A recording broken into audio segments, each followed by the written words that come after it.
While we get settled in our, as usual, gradual fashion, I'm going to turn on one of the videos involving the last two CEOs of Polaroid, and then after that we'll get into our normal routine.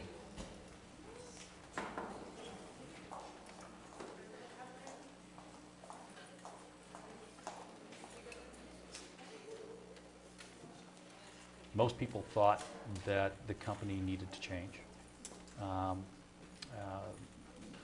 Not because they thought it was in deep trouble or again, Can you hear that in the it was back? a burning platform at the time. But they thought that we needed to find the next big technology, the next big idea, and they felt that it was out there someplace, and we would invent it. Again, the culture would say, we'll find it, we'll invent it, and we'll develop it and create it. Better? There was not a lot of thought of partnering outside or using other people's technology. I think that's one of the pains probably of its demise, is it was, well, a member of the family died in this, and that was tough, very tough for me, and I know tough for a lot of guys. And I can almost get, weepy about it at times. And to come to the conclusion that that train, that family was based on, or that thought that the family was based on, and the products and Dr. Land's visions and all that was going to change, was like saying, I'm terrible with my analogies, but the family's got to change, guys. And that was tough. That was very tough to do. But, and I should have been more forceful. That's fine. I should have probably been, it's going to change, guys, and if you can't get on the boat, better get off in a hurry. Instead of getting off next week, you better get off this afternoon. It clearly had a culture. Very talented people, very proud, very accomplished, highly intellectual, very self-sufficient, can do, willing to work very hard, but a very entitled culture. Very clear to me that they felt, everyone felt entitled to their things, whether it be material or intellectual, their role, their department, and also, their benefits. Probably the richest benefits, Hewitt and Company, who are our consultants, compensation consultants, the richest benefits they'd ever seen in America. Were we spoiled because we made large margins on film? I think possibly you could argue that point. We weren't, we had competition. Instant photography was competing constantly with conventional photography. Now, if you call image making the field, if you call it about instant photography, if you narrow it down to instant photography, we had no competition until 76 or something like that, when Kodak came in, and then Fuji came in later. Did that make us complacent? Is that the question? Possibly. I never felt I was resting. I always felt I had more on my plate than I could barely choke down. We had an inferiority complex, I think, for a long time, and that the quality of instant photography was not up to the quality of conventional photography. And we spent hours and hours and hours and millions and billions of dollars, I guess almost, focusing on closing that quality gap. And we got pretty darn close in the end. I don't think we ever got par exactly, but we got very close. Did we spend too much time on it?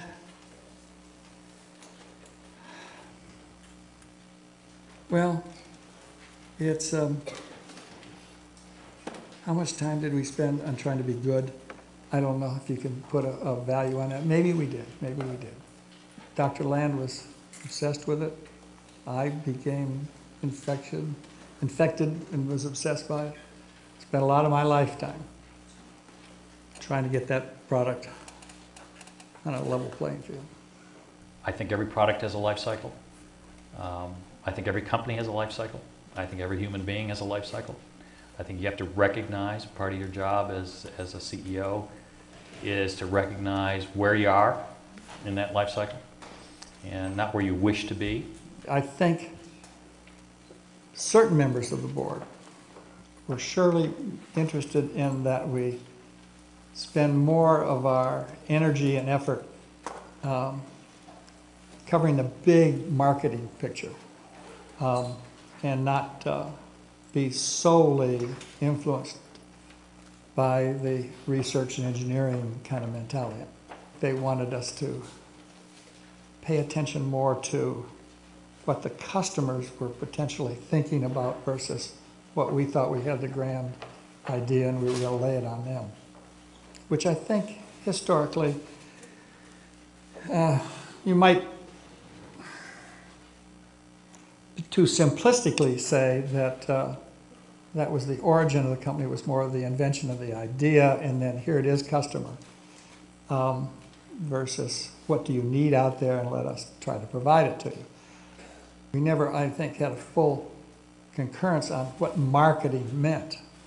There were those that said, well, gee, you should have raised the price of the film or cut the price of the film. And, you know, price of the film wasn't going to change it. This was technological change. This was not a marketing problem. My price break at the time was under $50. I thought the electronic image cameras had to get down to, and I thought in 10 years they would get there. And lo and behold, it's taken just about 10 years for it to get there.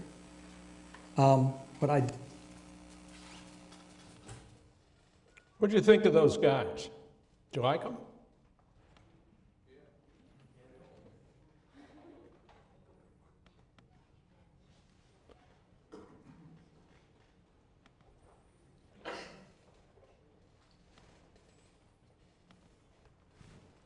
Great.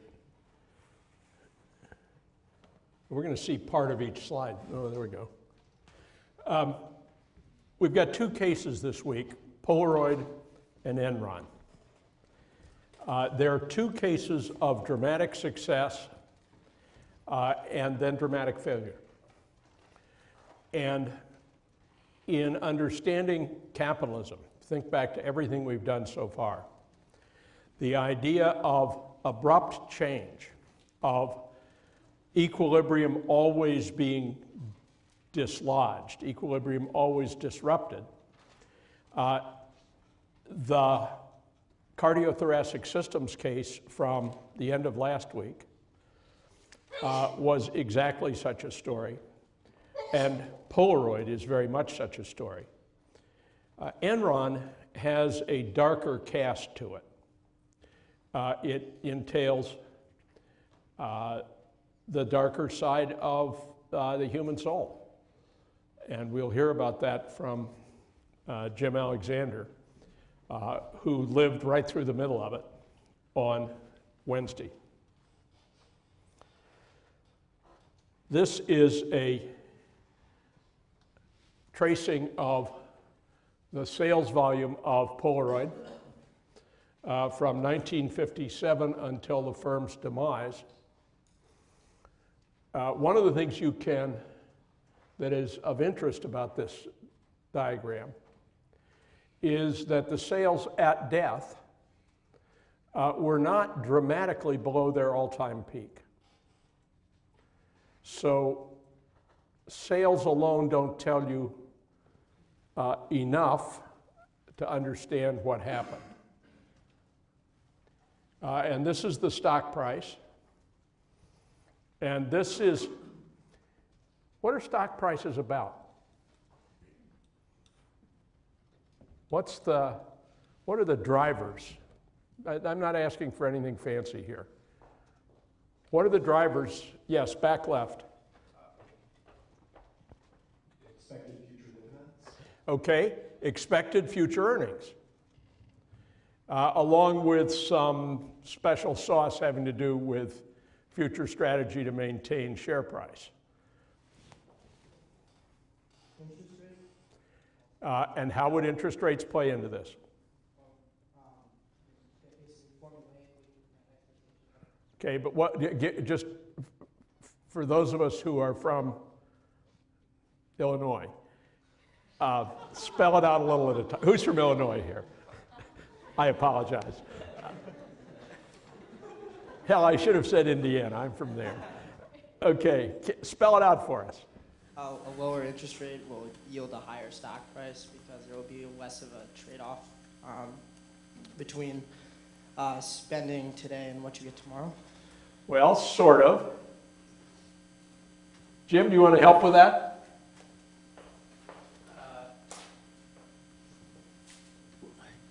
They really are a projection of future cash flows to the shareholders. It's just that it used to be in the 50s, 60s, 70s dividends that were the bulk of those assumptions, and today it's a rare company that pays more than 1 or 2% dividend yield on its stock price. So really, it's projection of earnings, as you encapsulated. And when you look at that chart, what you see is the typical problem with a lot of growth stocks, and that is that people buy onto a whole new paradigm and then extrapolate for decades, and you end up with a stock price that really bears no resemblance to current earnings. And an increase in interest rates, how would that be? Well, that would, an increase, all other things being equal, an increase in current interest rates would lower the stock price because you'd have to be compensated for the extra time value of money involved. Thanks.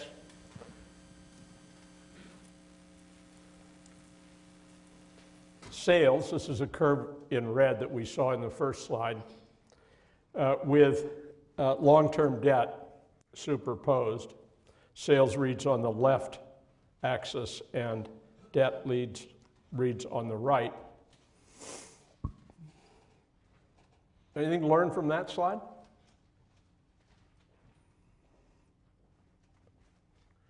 Come on, guys. This is not a curveball.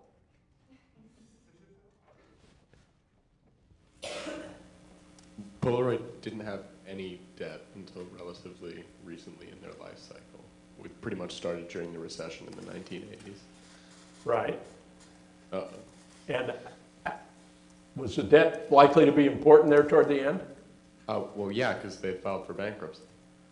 They did. And what was the precise event that caused them to file? It's in the 10Q filing in the case. Anybody notice it? The takeover attempts? No? Back. Seekonk. 9/11? Not really. It was related to 9/11. What happened was they failed to make a scheduled payment on the debt. And that triggered an avalanche of adverse results, drove the stock price close to zero. And how does the firm end up? What becomes of it? It gets sold to private equity, and how much of its value do you think is, of its peak value, is there at the end when it's sold to private equity?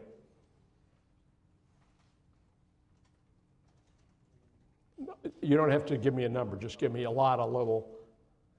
Probably 20%, 20%. I think less. Sold for $265 million at that end stage. Now, what was the value proposition? I guess that's a hint. What would have caused you? Here is a Polaroid Pronto, which hasn't made a picture in a lifetime. What would have caused? I probably bought, over the years, 3 or 4 of these cameras. I was never terrifically happy with them. Any of you ever own one? You're all way too young, almost all. Tell us, can we get a mic here? Yeah. Got one as a birthday present, and it was a fun novelty for like 3 months. Uh-huh. How old were you? I was 8. Okay. So you probably didn't have an independent account for buying film? No. And do you have any memory of how the film's price compared? Well, you didn't buy the camera. No, I didn't know anything about the pricing. I just liked that it came out instant. Okay, did anyone own one at an age older than 8? Back center. I had my grandmother's old one. I was 11. So I can guess what you paid for the camera. Yeah, I mean, it was a hand-me-down, and I took like 10 pictures with it, and there was no film left.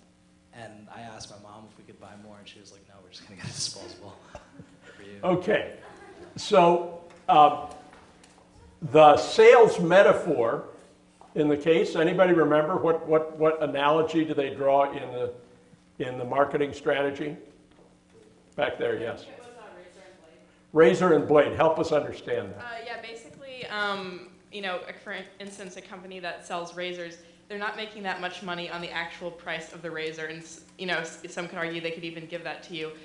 Their profit really comes from that people have to buy blades in order to use the razor. Okay, great. Can we think of any other analogies in marketing strategies? Here in the alligator shirt. Printers and ink cartridges. Printers and cartridges. You've noticed that the printers sell for nothing, and the cartridges cost your firstborn child. Yeah, and it's not a bad strategy, right? Because most of us try to minimize the initial cash outlay when we buy something, and then you get hit in the back of the head by the maintenance of it. And that was the strategy for Polaroid. And it was, in some periods, a very successful strategy. What's the value proposition? We get 2 dimensions here. Not very, let's put them together, actually. The quality dimension. Think this is 1948. This is the first Polaroid camera on the retail market. It was much too, I was 9 at the time, so I can empathize with you guys. But I was nowhere near rich enough to purchase a Polaroid land camera. It was a very upscale, fancy idea. But I did see pictures made with it, and they were sepia tone and muddy, very low contrast. They were very bad compared with what could be produced by conventional photography. And the question was, let's think about 3 kinds of consumers. And this was largely a consumer product. It had scientific and business applications and industrial applications. But from Land's point of view, all the way along, the real darling was the amateur photographer. And let's use indifference curves in this space. So we've got speed on the horizontal dimension and quality on the vertical dimension. And a person who says, I'm indifferent between all these outcomes, how would we describe that person's preference?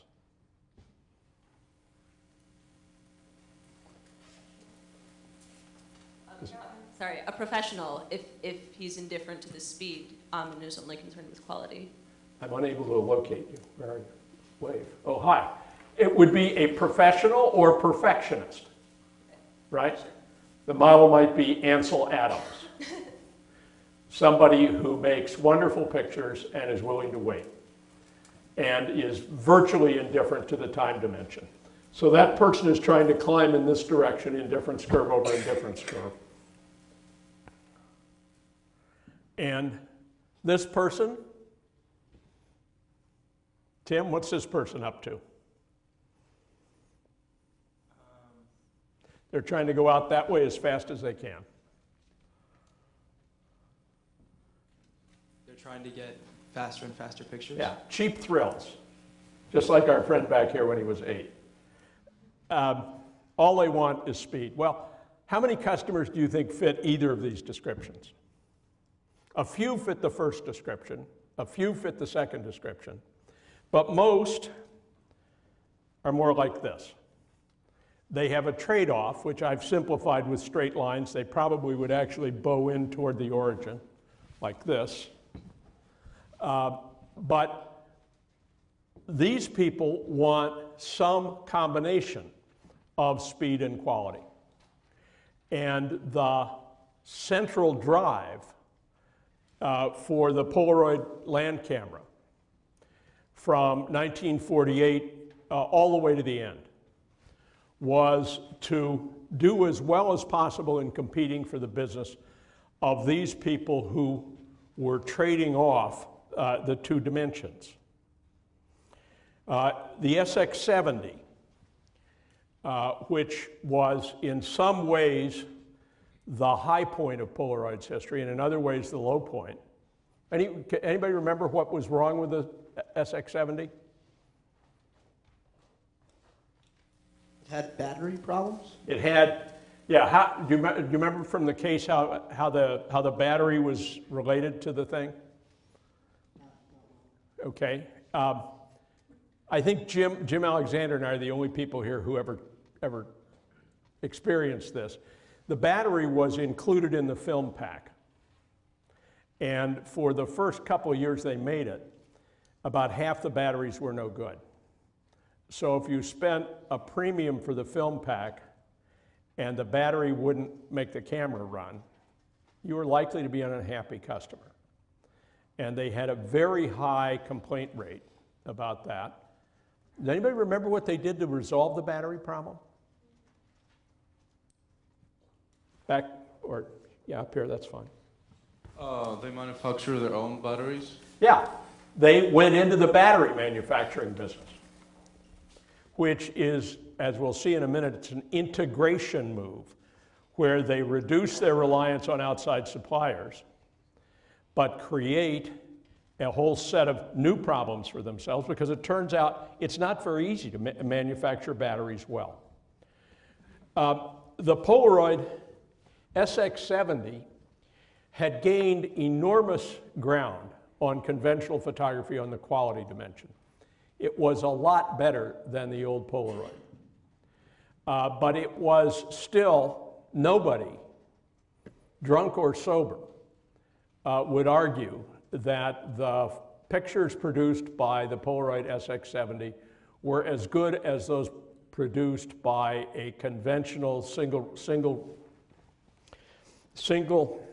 what's it called, SLR, single lens reflex 35 millimeter camera with competent processing.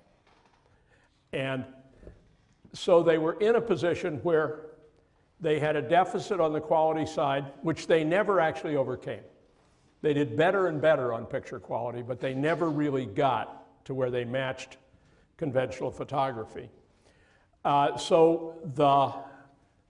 drawn this so that they're on a higher indifference curve for this particular consumer than the conventional photography. But there were several problems lurking in that. One of them, how could this have happened without any improvement in either the film or the camera on the conventional side? The conventional photographic technology gained ground on the speed dimension and gained a lot of it. With the advent of the 1 hour photo? Okay, so the 1 hour photo processing took 3 days or 5 business days and brought it down to an errand. You drop the film off, go have a cup of coffee, come back. So that conventional photography with no internal improvement was closing the speed gap and diminishing total demand for instant photography. Now there's an incident at about this stage between Polaroid and Kodak. Anybody remember how that goes? How had Kodak played any part in Polaroid's business, any cooperative part? in the early years? Sasha? In manufacturing. Yeah, Kodak was manufacturing for Polaroid. And as it manufactured, it learned the secret sauce and then went into the business competing effectively against Polaroid with a tricked up reconfiguration of Polaroid's technology. And Polaroid responded with a lawsuit. And they won the lawsuit. They nonetheless got screwed. How could that be? They win the law, they get $1 billion in damages, or just a little short of $1 billion in damages. And yet, Polaroid's theft is all but lethal to them. I think it took them a lot of time and effort to fight that case, and when they finally got the reward, it wasn't as much as they expected.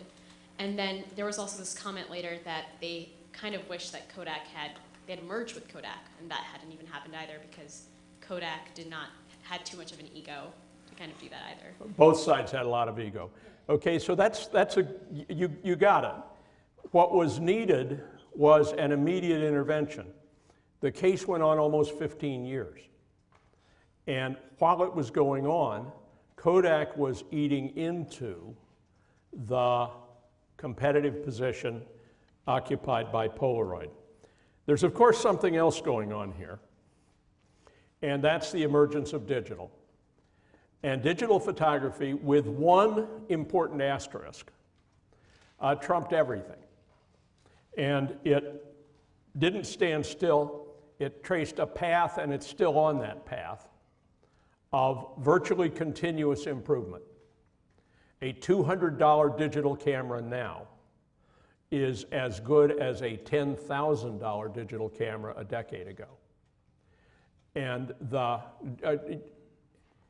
hands up if you use a digital camera. Yeah, everybody. And on average, my guess is that your digital cameras are about like that. They're tiny. Are they hard to work? Do the batteries fail? There's only one thing they don't do very well. What's that? Well, they actually do that better than conventional cameras, but no camera does that very well. My mother hates them. Why would a 95-year-old? They don't print. They don't print. Her idea of a photo is something you hold in your hands. And it's not a real photo unless she can hold it in her hands, put it on the coffee table, show it to her friends from the coffee table, right? And Edwin Land actually agreed with that. And it was part of his infatuation with the original Polaroid idea, was that you make the picture, wave it for a minute till it dries, and hand it to the people who are in the view. Now, we're going to go back to the case in this informal way in just a minute, but I'm going to talk about integration here, because vertical integration is a huge part of the Polaroid story. And it's an important part of most corporate stories. Vertical integration is think of the dimension that starts with raw products, ore coming out of a mine, sugar cane coming out of a field, bananas coming out of a rainforest. And then there is a progression toward a manufacturing or processing plant, or perhaps a series of manufacturing steps. Then the distribution of the product to wholesalers, and from wholesalers to retailers, and from retailers to the family picnic. And a full story of vertical integration looks like this. Everything's in the corporate box from beginning to end. The plus of that is obvious. The trouble you might have with your suppliers is completely eliminated.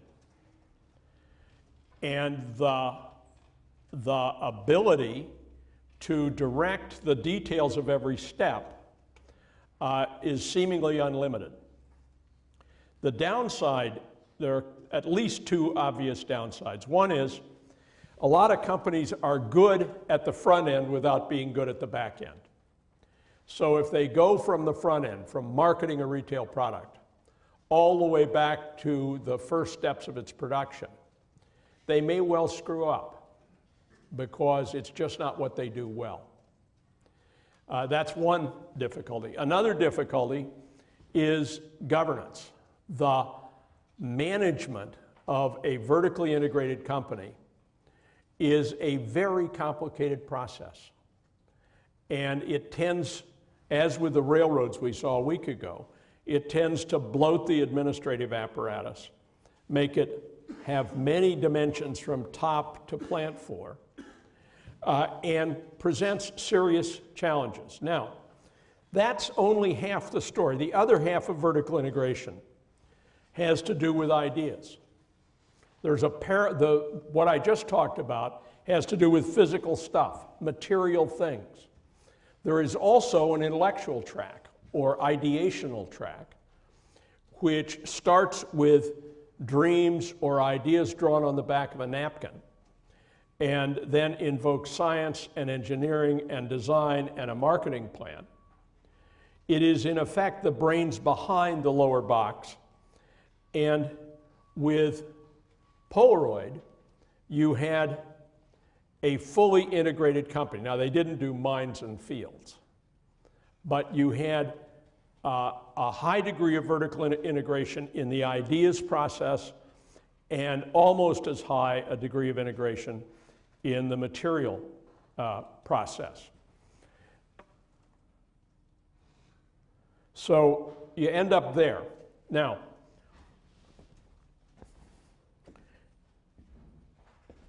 why did this company fail? Let's start with, I've got warm calls. Ahmed? Yeah, Ahmed. Why do you think the company failed? They failed because of the capabilities and beliefs of the 1980s that influenced their strategies. They were more technology-driven and not market-driven and reasons so forth. Because of the senior management. Okay. Who was this Edwin Land guy? He was a scientist who He was a scientist? When does he get his start as an inventor? Does anybody remember from the case? 37. Pardon? Oh. Harvard College. He's an undergraduate, and he invents Polaroid filters. Clever lad. And he gets fixated, I think, on a certain view of how you do wonderful things. And it focuses on long, costly, time-consuming research. Lindsay Jackson? Anything to add to that? About land or about the causes of failure? Well, I think to go off of Land's, it was genius what he was able to do, and he was so technology driven, and he was able to create such a successful company, and at a certain point they didn't have any competition, or no real competition. No direct competition. And because the technology was what was driving them and it proved to be successful, as the company grew older, they got fixated on this idea that technology was what was going to drive them, so they were hesitant to change. That's terrific. So we combine an initial fixation on a very intellectualized R&D process, which is very slow and mildly contemptuous of marketing. And we combine that with a wildly successful market product, which was not designed by careful analysis of consumer indifference curves. It was designed by Edwin Land's passion for this product. He correctly guessed, he lucked out. He correctly guessed that it would command an enormous consumer market, and sure enough it did. So we've got a kind of path-dependent story there. And Ben Chu, is there anything left to talk about on this, or are we done? When Polaroid was developing its newer technologies, it's important to realize that it's not that they were just stuck in the Stone Age. They were trying to develop. They made forays into digital imagery. Yes. But they still were, excuse me, they were still shackled by the idea of making money with the razor blades marketing strategy and really making money with printing on film. Absolutely. There's a wonderful quote toward the end of the piece you guys read. Do you remember it? Yeah, there's no need. You don't need to. I can tell it. Here it is. They're talking about what a wonderful and highly marketable device the digital camera is. And this is a marketing person talking to a senior executive. And the senior executive's response is, where's the film? That's where the money is. And of course, there is no film and there is no money in film. All the money is in the hardware. And that was a hard idea for Polaroid's top management to square with the initial model based on razors and razor blades. There's another idea that appears in, this is one of the papers cited at the end of the case. There's another idea there that may be important, and it's called bounded rationality. Hum if bounded rationality is a familiar concept. Okay, we should stop and talk about it. Edwin Land, let's say his IQ was 290. Since they divide by age, I think he would have had to be about age 3 when it was measured for that to be even logically possible. But let's suppose he's the smartest guy in the world. He nonetheless thinks in bounded rationality. And what that means is, in order to get started thinking about something, you have to explicitly or implicitly make a bunch of assumptions. And those assumptions are typically arbitrary. You can't examine every aspect of every assumption and ever get anything done intellectually. It's a true statement. And the task of managing a company is exceedingly complex. And Edwin Land and Mac Booth and the other people, you have this very messy chart here that I took down from the case. None of these senior executives was ultimately able to think in a way that was effective because the bounding assumptions prohibited it. And what's so hard about this? What would make it hard to run Polaroid or Ford Motor Company? Yes? Because the assumptions that they were...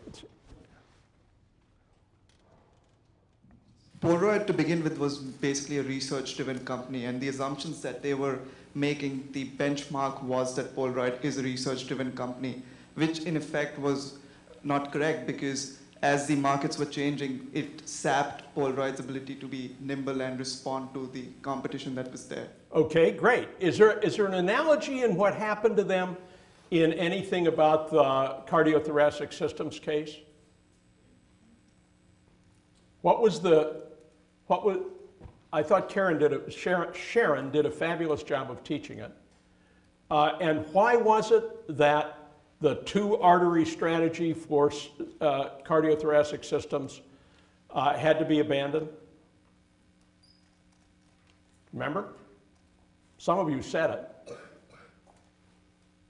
Well, it is this, that the companies who were making the devices for non-surgical intervention, the stents and the little balloons and all that stuff, were what kind of companies?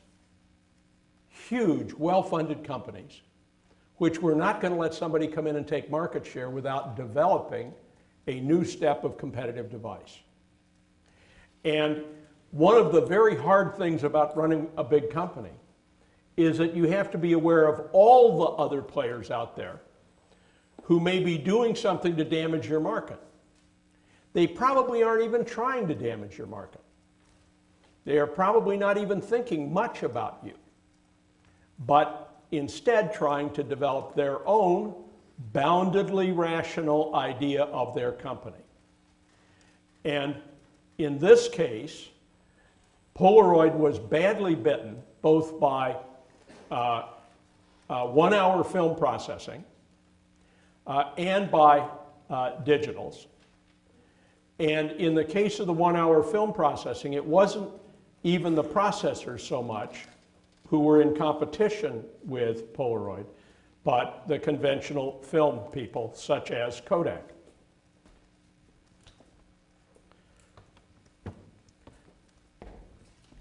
So part of the story then is bounded rationality. Part of it has to do with drawing the wrong lessons from early success. Part of it has to do with something totally irrational, which was the commitment to a founder figure. Is it generally the case that brilliant engineers run huge companies which produce the products based on their ideas? So generally, it's not generally the case.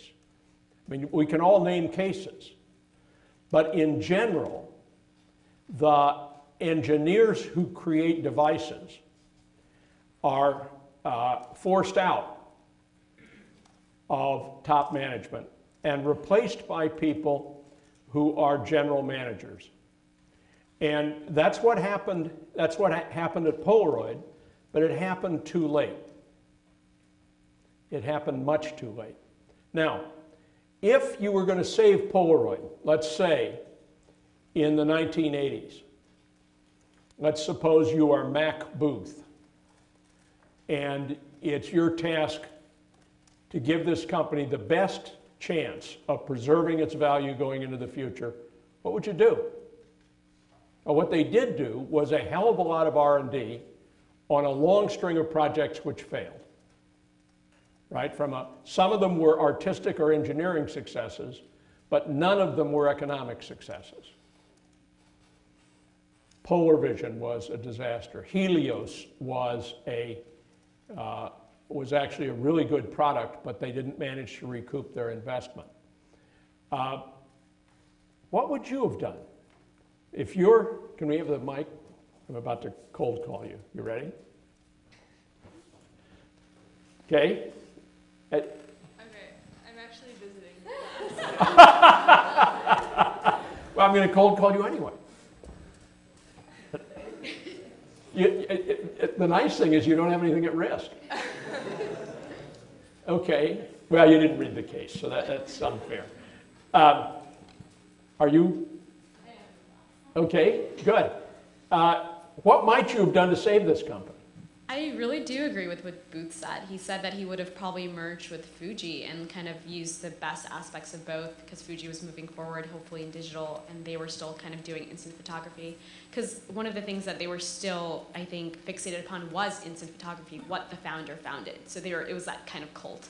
And they weren't really moving on towards other things and like improving on other things. Okay, so a merger might well have been the best play.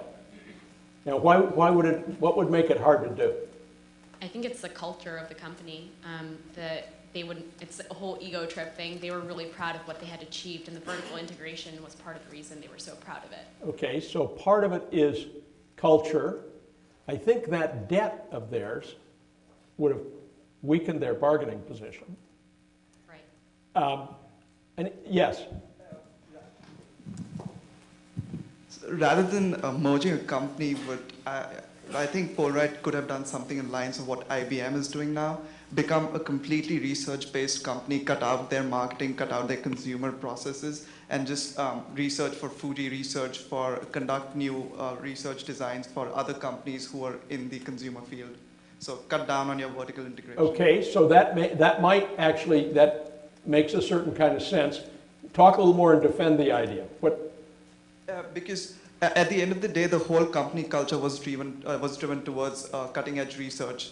A lot of their successful products were because they were able to invent and create products that were successful on lines of not successful marketing, not successful marketing strategies, but they were able to create products which were ahead of the curve in terms of technology.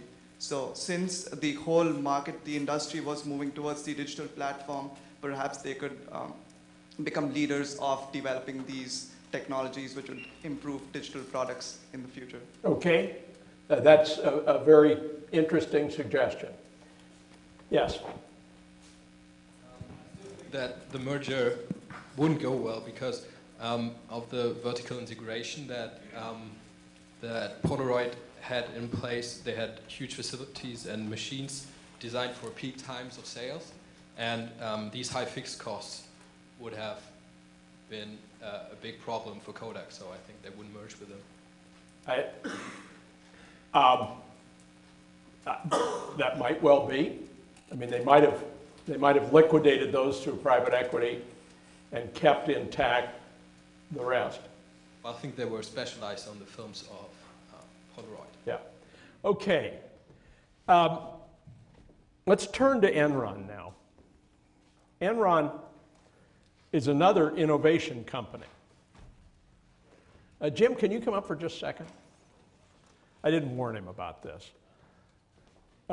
Jim, as I said to those of you who were here at the beginning of shopping period, Jim was Chief Financial Officer of Enron Global Power and Pipeline and saw the process from the beginning. He came from a long career in investment banking before that. Culture of innovation at Enron, was it important from day one when you arrived there as a consultant? Yes, it was. There was a culture of innovation that was impressed upon the organization by Ken Lay because he was trying to avoid the mindset that was typical of natural gas pipelines at the time, which is very much a monopoly, rate-based rate of return, doesn't matter to make any money type of mindset, and he went way overboard in reversing that. Okay. And was Ken Lay a famous manager, and was Enron receiving prizes, for example, from the Harvard Business School as the best run company in the country? Yes, well, I've always thought that Jim is a graduate of Yale College and HBS, so we whipsaw him here. One of the things I've always thought people ought to do, though, in terms of looking at industries in imminent decline is look at plaudits from HBS and the percent of graduates from HBS going to a given industry. Okay, so the case for Wednesday is innovation corrupted. It's an HBS case. It was in that packet of 3 which you got a week ago. Please read it with care. Jim and I will do this interrogatively. We'll sit together and talk it through and turn to you intermittently for help in solving Enron's dilemmas.